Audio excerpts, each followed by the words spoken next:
1979 সালের এই দিনে জাতীয়তাবাদী ছাত্র থাকবেন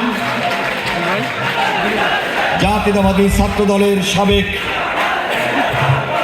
সভাপতি এবং বৃন্দ, আমার সামনে উপস্থিত প্রিয় জাতীয়তাবাদী ছাত্র দলের বিভিন্ন ইউনিট থেকে আগত প্রিয় ভাইয়েরা আমার, সবাইকে আমি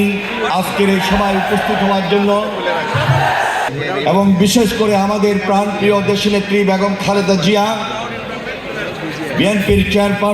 চেয়ারপারসন, যিনি অসুস্থ রয়েছেন, আমি তার দীর্ঘায়ু কামনা করছি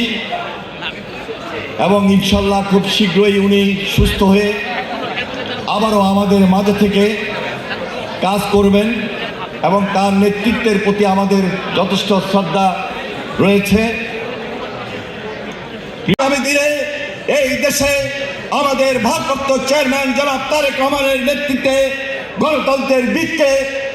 আরো বেশি শক্তিশালী করবে। এই প্রতিশ্রুতি, এই কমিটমেন্ট, এই ইউনিটি আমরা আপনাদের সামনে তুলে ধরতে চাই এবং সাবেক ছাত্র নেতা হিসাবে আমাদের মধ্যে যারা রয়েছেন সার্বক্ষণিক আমরা আপনাদের পাশে ছিলাম। আগামী দিনে আমরা আপনাদের পাশে থাকব এবং থেকেই আপনাদের মধ্যে শক্তি, সাহস এবং যে মনোবল সৃষ্টি করা দরকার সেটি আমরা করবই।